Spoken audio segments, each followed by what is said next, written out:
Where do I start here? Let me read you about an illustration. Tonight we're going to talk about a fool, being a fool, recognizing a fool. Jan Silvius, do you ladies know Jan Silvius and the book Foolproofing Your Life? No? Foolproofing Your Life. I'm trying to look for the copy, 1998. Anyway, let me just read you a couple of paragraphs. Friday afternoon in Atlanta's Hartsfield International Airport is always an adventure. One autumn Friday in 1994 was no different. I was flying Kiwi Airlines to a speaking engagement in Florida. The gate area was full of travelers enjoying the idea that we had discovered such a great reduced fare for the journey. Everyone's joy turned to disappointment, however, when it was announced there would be a 2-hour delay before we could take off for Florida. Despite the long wait, there was a minimum of complaining among the passengers until one rather short man with an ill-fitting toupee stood in the center gate area and announced for all to hear, "I am the biggest attorney in Atlanta, and I want you all to join me in a class action suit against Kiwi Airlines." Those of us who were in the area watched in astonishment as he stood like Peter Pan, waiting to lead all of us on a self-serving journey with him, the biggest attorney in Atlanta, as our self-appointed leader. He was deflated rather quickly, however, when a woman in the crowd called him down in her most exasperated motherly tone, "Why don't you just sit down and shut up?" More amazing than his pronouncement was the way he obediently sat down. We didn't hear another word from the biggest attorney in Atlanta for the rest of our trip. What does a fool look like? That's our question.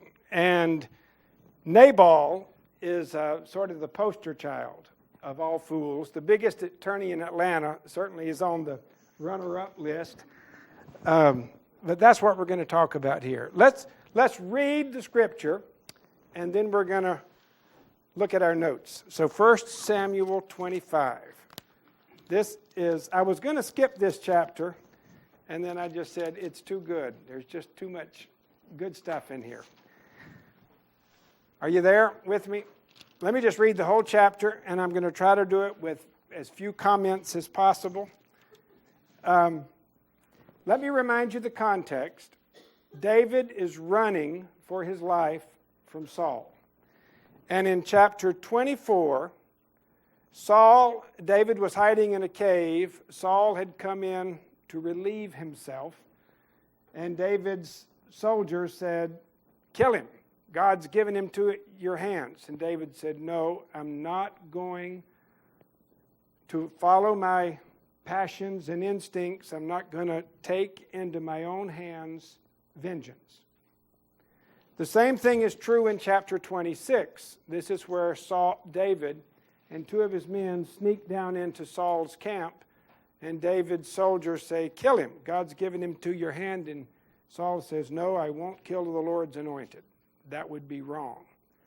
But sandwiched between those two, "I'm not going to take vengeance," is this story where David comes this close to committing genocide against a whole village and family because of a provocation that was actually less than Saul's. So one of our questions is, how can you be so right one day and so wrong the next with the same kind of temptation? It's a pretty interesting question. I'm going to pick it up at I'll start with verse 1. Now Samuel died, and all Israel assembled and mourned for him, and they buried him in his house at Ramah. Then David arose and went down to the wilderness of Paran. And there was a man in Maon whose business was in Carmel. The man was very rich. He had 3,000 sheep and 1,000 goats, and he was shearing his sheep in Carmel. Now the name of the man was Nabal. You can just sort of tell by his name that he's probably not a nice guy. Nabal. It just sort of sounds bad. and the name of his wife, Abigail. She sounds like a pretty nice lady, and she is.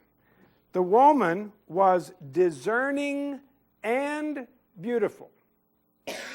She's not only pretty, but she's smart. But the man was harsh and badly behaved, and he was a Calebite. David heard in the wilderness that Nabal was shearing his sheep. So David sent 10 young men, and David said to the young men, "Go up to Carmel, and go to Nabal, and greet him in my name, and thus you shall greet him, and say, Shalom to you, and Shalom to your house, and Shalom to all that you have. I hear that you have shearers. Now your shepherds have been with us, and we did them no harm, and they missed nothing all the time they were in Carmel. Ask your young men, they will tell you. Therefore let my young men find favor in your eyes, for we come on a feast day. Please give whatever you have at hand to your servants and to your son David." In other words, we've been taking care of you. We've not been hurting you. Later he's going to say we've been protecting you from all the robbers and thieves and rustlers around. Couldn't you just give a little tip, an offering, a collection, sort of like when the police come by and say, "Could you give something to the police this year?" Verse 9. When David's young men came, they said all this to Nabal in the name of David, and then they waited. And Nabal answered David's servants, "Who's David? And who's the son of Jesse? There are many servants these days who are breaking away from their master. And listen to the pronouns. Shall I take my bread and my water and my meat that I have killed for my shearers and give it to men who come from I don't know where?" He's got an I problem, an ego problem. So David's young men turned away and came back and told him all this. And David said to his men, "Every man strap on his sword." And every man of them strapped on his sword. David also strapped on his sword. And about 400 men went up with David, while 200 remained with the baggage. Okay, you got the story? And what is David going to do? He's ready to kill, because this guy insulted him. Verse 14. But one of the young men told Abigail, Nabal's wife, "Behold, David sent messengers out of the wilderness to greet our master, and he railed at them. Yet the men were good to us. We suffered no harm. We didn't miss anything when we were in the fields as long as we went with them. They were a wall to us, both by night and by day." In other words, they were a protection. "All the while we were with them keeping the sheep. Now therefore know this and consider what you should do, for harm is determined against our master and against all of his house, for he is such a worthless man that one can't speak to him." Any other translations for the word worthless? What's that? Scoundrel. What else? Wicked. What else? Anybody got the King James? A son of Belial. Yeah, this is the bad word. Belial in the New Testament is the devil. Yeah, he's a rascal. And his wife knew it, and all of his servants knew it. And now David's finding it out. Verse 18. Then Abigail made haste and took 200 loaves and 2 skins of wine and 5 sheep already prepared and 5 seahs of parched grain and 100 clusters of raisins and 200 cakes of figs, and laid them on donkeys. And she said to her young men, "Go before me, behold, I come after you." But she did not tell her husband Nabal. Some would say that's insubordination. She is insubordinate to her husband. All right? And it's interesting, a lot of times these stories are just told, and it doesn't tell you whether it's right or wrong. It just sort of tells you the story. I've got my opinions on this. You're probably hearing them, but you're welcome to your opinions too, okay? Verse 20. And as she rode on the donkey and came down under the cover of the mountain, behold, David and his men came down toward her, and she met them. Now David had said, surely in vain have I guarded all that this fellow has in the wilderness, so that nothing was missed of all that belonged to him, and he's returned me evil for good. God do so to the enemies of David, and more also, if by morning I leave so much as one male of all who belong to him. I mean, he is furious. David is. 23. When Abigail saw David, she hurried and got down from the donkey and fell before David on her face and bowed to the ground. She fell at his feet and said, and listen to her opening words, on me alone, my Lord, be the guilt. Had she done anything wrong? But she says, let me be the guilty one. Please let your servant speak in your ears and hear the words of your servant.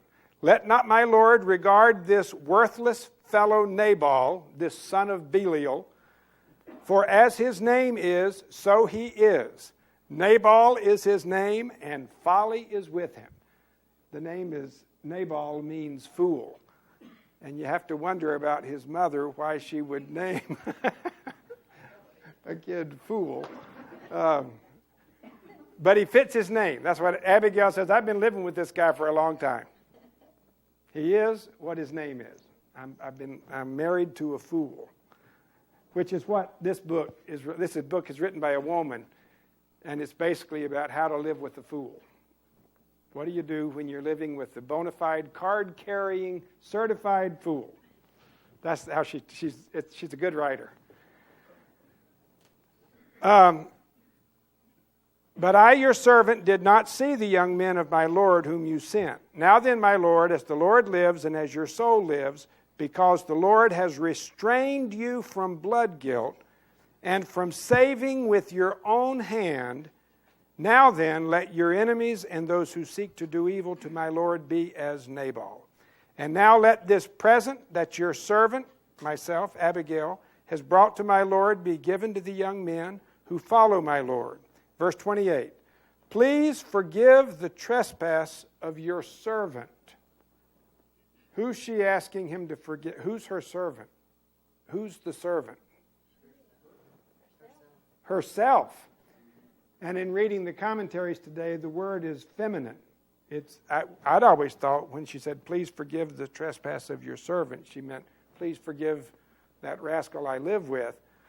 But no, she's saying, please forgive me. The guilt is on me for this offense against you. Please forgive me. This changes dramatically the whole situation when you really get it. For my Lord will certainly make my Lord, for Yahweh, will certainly make my Lord, David, a sure house, because my Lord is fighting the battles of Yahweh.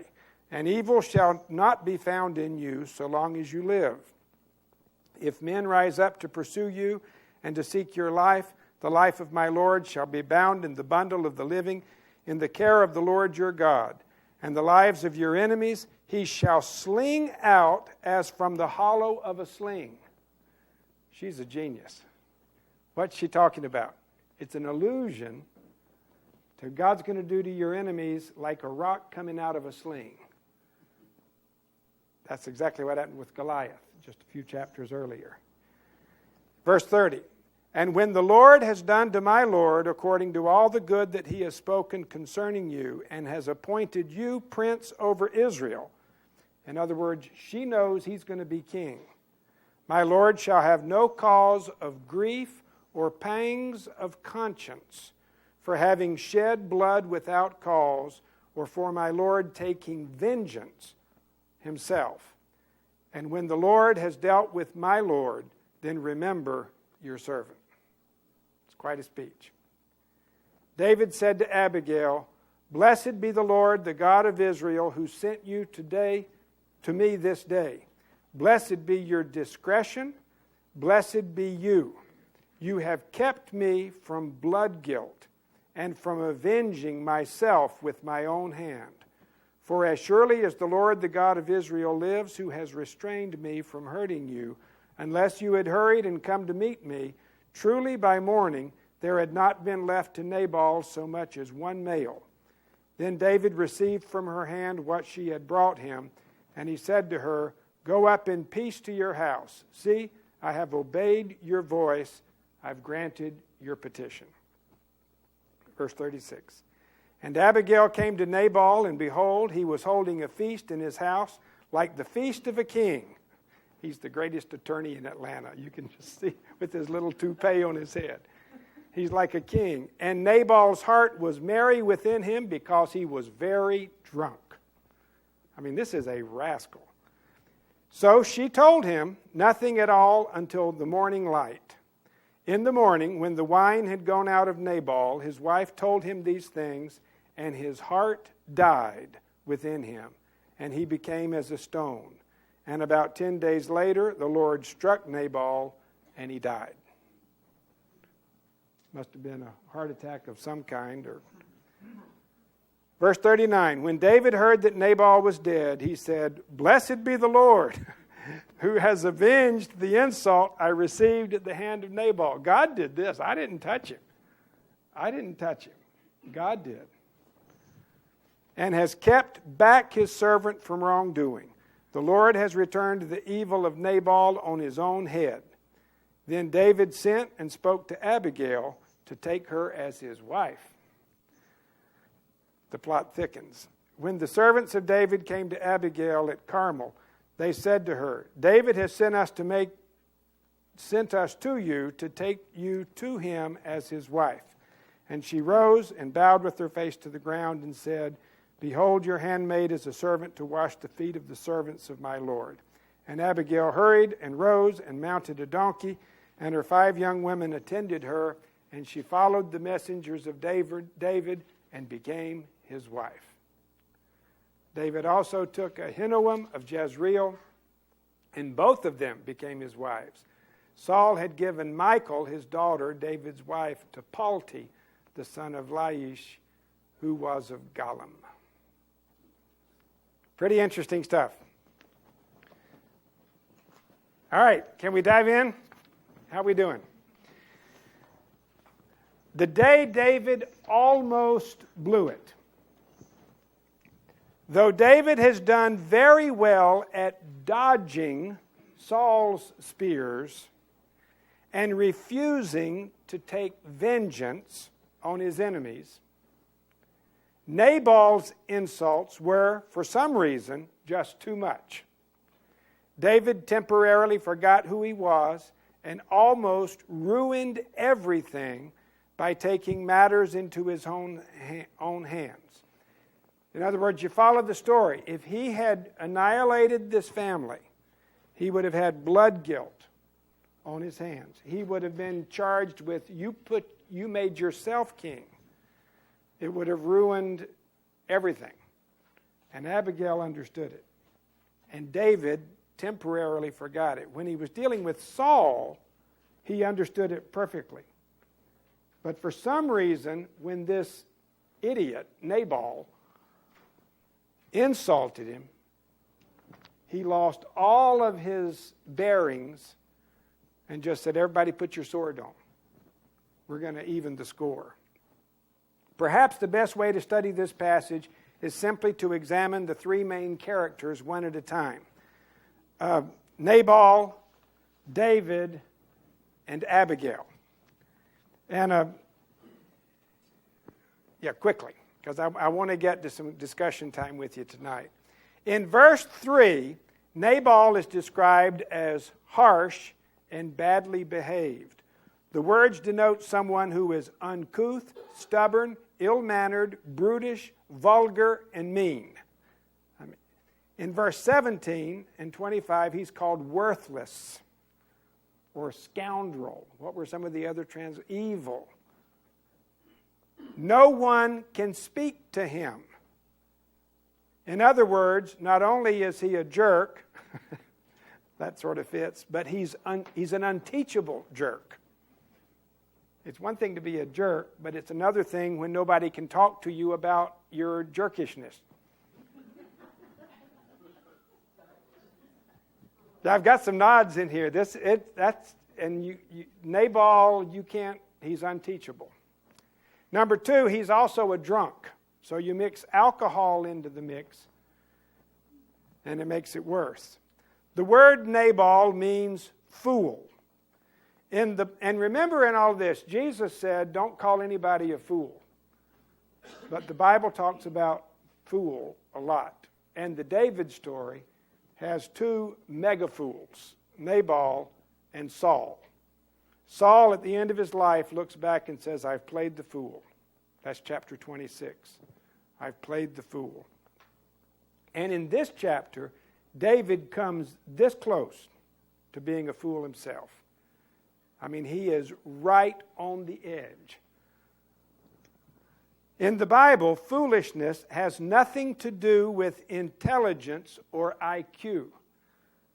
I think it's Malcolm Muggeridge who said, there are some forms of foolishness you have to be highly educated to commit. That's very funny. It has nothing to do with IQ or whether or not you have a PhD. Foolishness in the Bible means moral deficiency, morally deficient. You can't tell right from wrong. Nabal is the poster child for folly.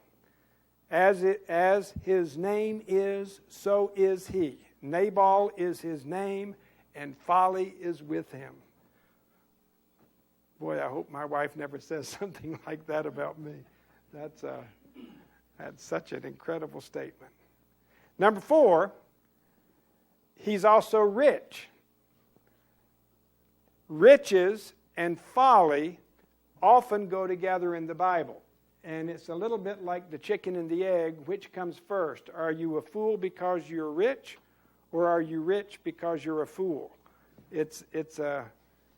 But they're often together in the Bible.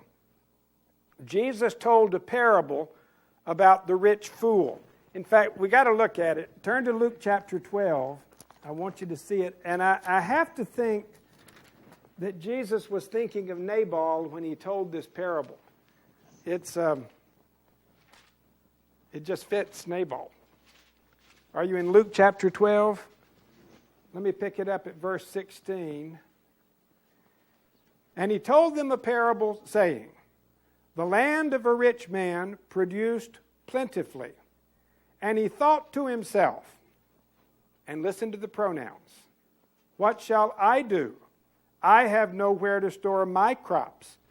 I will do this. I will tear down my barns and build bigger ones, and I will store my grain and my goods, and I will say to myself, and that's exactly Nabal. It's all about me. It's all about my stuff. The world rotates around me. That is a fool. And narcissist. Good word. Good word.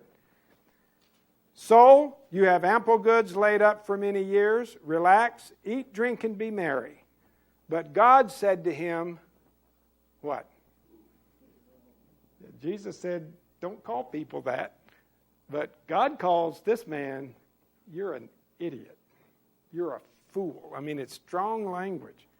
This night, your soul will be required of you. And the things you've prepared, whose will they be? So is the one who lays up treasure for himself and is not rich toward God. That's a great parable. The parable of the rich fool, I'm back at number 4, which reveals the inner characteristics of a fool. This is, when I preach on the rich fool, this is my 3 points. A, these are the characteristics of a fool. Me, me, me.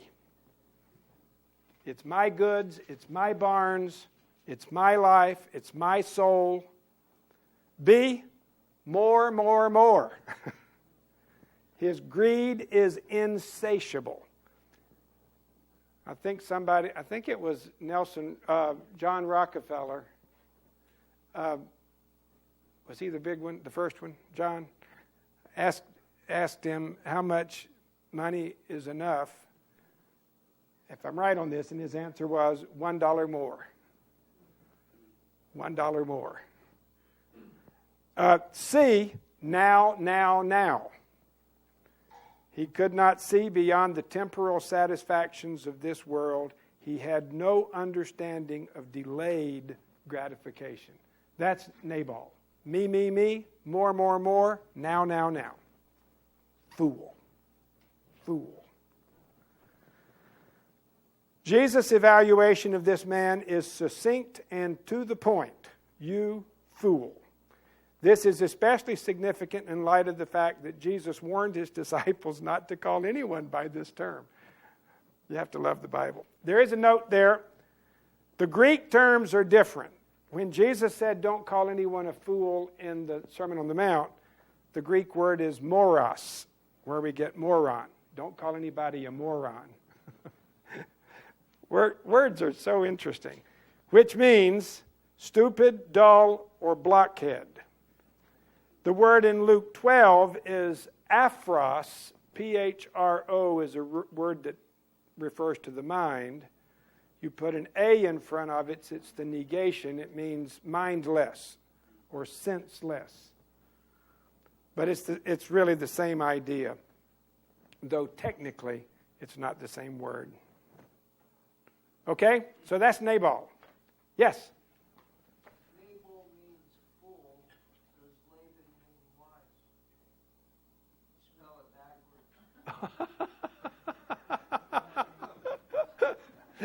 backwards. Well done. That's good. That's good. It works in English really, really good. Let's talk about David. David and his 600 soldiers were a band of good Samaritans, sort of like Robin Hood and his merry men. They provided protection from outlaws, bandits, and thieves, a wall of protection for the people of the area. But this cost money, so David expected some compensation, like a tip, a way to say thank you. So he sent 10 men to Nabal with greetings of shalom. For our services to you, please, would you give us something? Nabal not only refused to make a contribution, but he insulted David. Who's David? There are many servants these days who are breaking away from their masters. And note the personal pronouns. We've already done that. Though David had not once retaliated when Saul attacked with his spear, he lost his temper and all self-control when this fool Nabal attacked with his verbal jabs. Every man strap on your sword. It's really interesting how David can be such a sterling example of even perfection when he's dealing with Saul. And that's why this story is here. But Nabal comes, and it's like he doesn't even think about vengeance belonging to God. He doesn't think about the flesh. He just wants to take this guy out. David, what are you doing? Remember your true identity. I love the fact that in the text, Nabal asked the question, who is David? And I almost named the whole chapter, Who is David? Because it's a question of who is David? Would the real David stand up? Is it the murdering David? Or is the David who just dodges spears and waits for God to accomplish God's purposes? Remember your true identity. You showed such grace and gentleness when Saul was trying to hurt you, yet now you are ready to commit mass murder because some pompous little idiot, sorry about that, has insulted you. Beware lest in dealing with the fool, you become a fool. And one of your questions is, I want you to think about if you ever had to deal with the fool. And when you deal with the fool, there's a real danger. You start playing those games. It's toxic. Yeah. I wonder if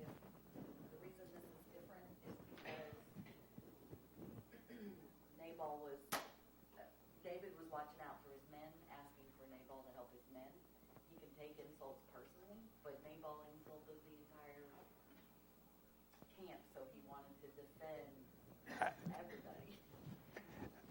I like the way your mind is asking those questions. Why not?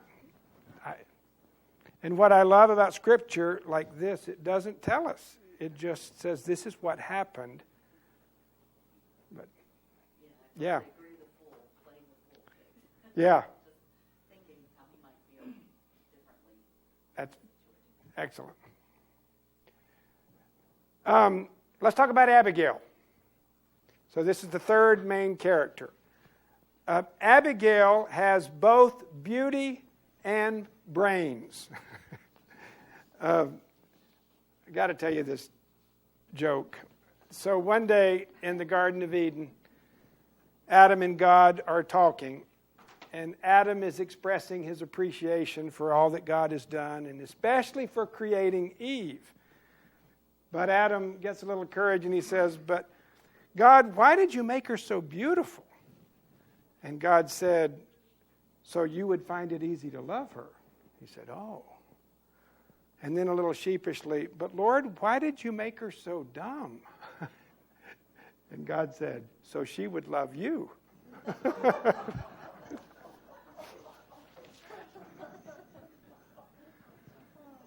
Abigail is smart and beautiful. And what's that?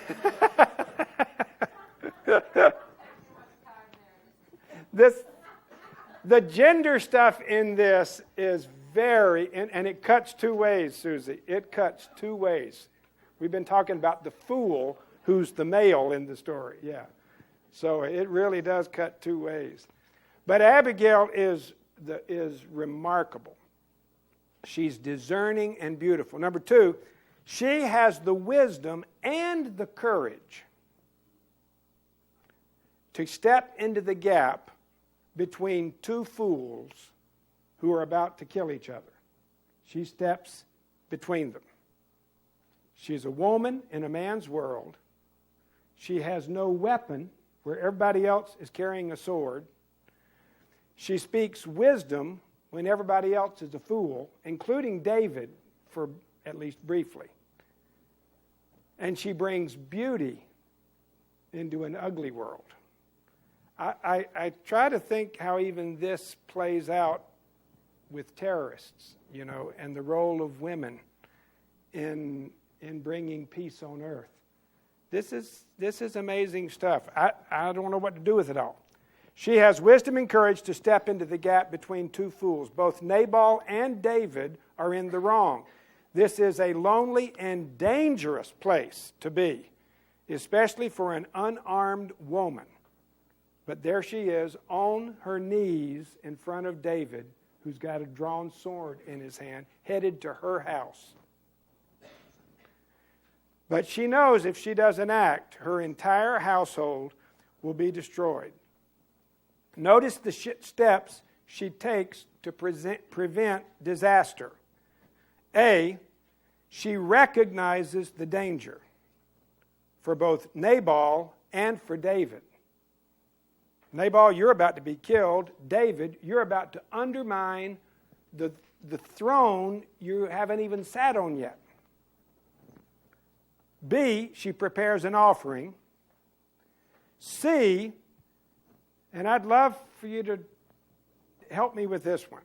She accepts the responsibility, but not the blame. And I was in my 50s before I knew how to talk like that. It's one thing to say I'm responsible. It's another thing to say I'm to blame.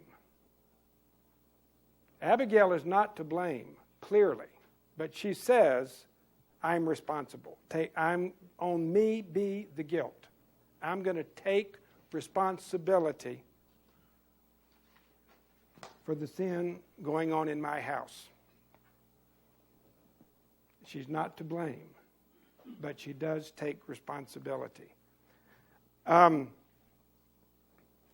Number D, she asks for mercy. Please forgive the trespass of your servant. And her plan works. David calls off his lynching party, and God personally takes care of Nabal. Don't you wish God would take care of all his enemies that neatly? Just boom, a heart attack, and it's okay. We all know who's right, who's wrong. Let's move on. 4, notice how Abigail is a woman in a world dominated by men. She's unarmed in a world filled with weapons. She's a voice of wisdom in a world of fools. And she's a picture of beauty in a world of ugly brutality. People are cutting heads off. And Abigail is just this picture of beauty in the midst of it. Okay, what I want to do, and let me see if I can do this and then let you, because I really want you to talk. I've got some great questions here that I really would love to give you 15 minutes to talk about. But let me try to set it up. I've got 2 things I want to focus on. A, learn how to recognize fools and folly. And B, on the bottom of page 3, the power of a woman's influence. Let me just walk you through this real quickly. I'll go quicker if I read it. In almost 1,000 pages of mental disorders and dysfunctions, the Diagnostic and Statistical Manual of Mental Disorders, anybody know that book? That is the Bible of mental health professionals. It tells you the name of every imaginable disorder and symptom and phobia, caffeine-related disorder, and there's all kind of... there is no entry entitled folly. So there's no foolishness disorder or symptom. And yet, this is one of the primary terms used in the Bible to describe aberrant human behavior. In other words, the Bible doesn't just say it's sinful. It is that. But it's foolish. It's folly. Especially read the book of Proverbs. Proverbs doesn't talk about sin and righteousness as much as it talks about wisdom and stupidity. Sin is not just sinful, it's dumb. It's really dumb. Sin is not only wrong, it's really stupid. Remember the old hymn, "For thee all the folly of sin I resign." I love that verse. It just reminds us it's foolish. The Bible wants us to know that we are not only sinners, we are fools. Therefore, the Bible is full of instructions to enable us to recognize the presence of foolishness both in ourselves and in others. Some fools are easy to spot, like Nabal and Saul, but others, or the greatest attorney in Atlanta. Oh, there's one. There's one. But some, we get pretty sophisticated in our folly. Like I said, there are some forms of foolishness you have to be highly educated to commit. Here are some of the main characteristics of a fool taken from the book of Proverbs. I'm just going to give you the blanks. You can read the verses. 1, I've got 4 of them. A fool thinks he's always right. And if you don't believe me, just ask him or her. He naively believes that his heart is good and his intelligence is sound. There's some references in Proverbs. Number 2, a fool is unteachable. So Nabal's servant said, nobody can talk to him.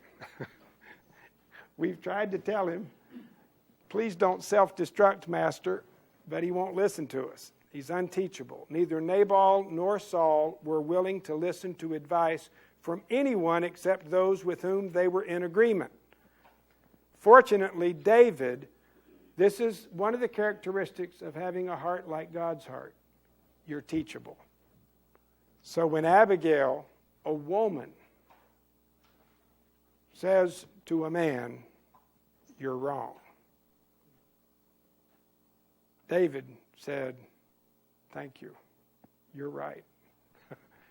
That's an unusual man, an unusual king, an unusual general. The other place is after the Bathsheba incident, which we're going to see in a few weeks, when the prophet Nathan comes and said, King, you are wrong. David said, off with your head. That's what Saul says. You can't talk to me that way. David was on his face. He said, what happened to me? Where have I been? Fools don't do that. 3, a fool can't control his anger. Like the greatest attorney in Atlanta. Just, let's have a class action suit. Because fools are controllers by nature, they get very upset when they can't manipulate things to suit them. Some shout and others pout. Moses was denied entrance to the promised land because of his uncontrolled outburst. And David almost destroyed his reign before it even started. So anger. And 4, a fool loves to hear himself talk, talk, talk. Perhaps this explains why so many of them become lawyers, politicians, professors, and preachers. And I'm not kidding. You think about this. I love to hear myself talk. Tim, do you love to hear yourself talk? It's just sorry about that. Look, one of my favorite verses in Proverbs, and I would encourage you, if you struggle with this, to memorize Proverbs 17:28. That is C. Even a fool who keeps silent is considered wise. When he closes his lips, he's deemed intelligent. It took me a while to learn this, but sometimes in a group, just keep your mouth shut, and people will look at you and say, man, you're so smart, you're so wise.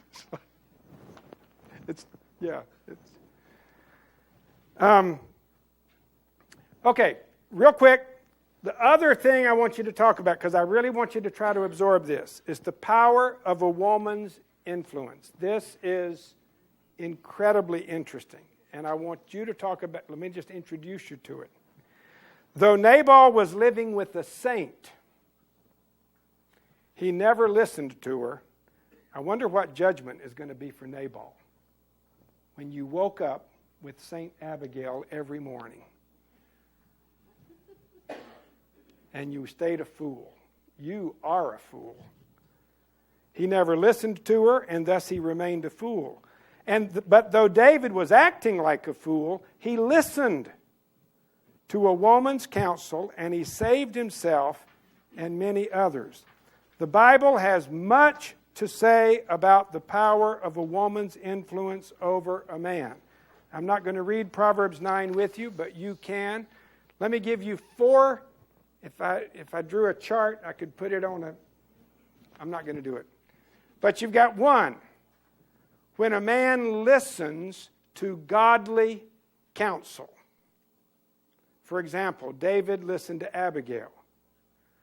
General Barak listened to Deborah. Moses listened to the daughters of Zelophehad when they talked to him about property. And Apollos, one of the greatest preachers in the New Testament, listened to Aquila and Priscilla. And usually when Priscilla and Aquila are mentioned, it's the wife's name first. She was probably the dominant teacher of the couple, but they were a couple. But Apollos had the humility to be taught through a woman. Okay? There's those kind of categories. Number 2 category is when a man listens to ungodly counsel. And it's an interesting list. Adam listened to Eve. Honey, you want a bite of apple? Adam, don't listen to her. Don't listen to her. When Abraham listened to Sarah, why don't you sleep with that Egyptian slave we picked up in Egypt, Hagar? And that was the beginning of the Israeli-Palestinian conflict. and what happened in Paris this weekend. I mean, it's all related to that. Samson listens to Delilah. Haman listens to his wife Zeresh, who tells him, why don't you build a gallows and just get rid of that pesky Mordecai? Just kill him. He said, okay, sweetheart. So sometimes you listen to your wife, sometimes you don't. It's not just wives. 3, it gets more complex.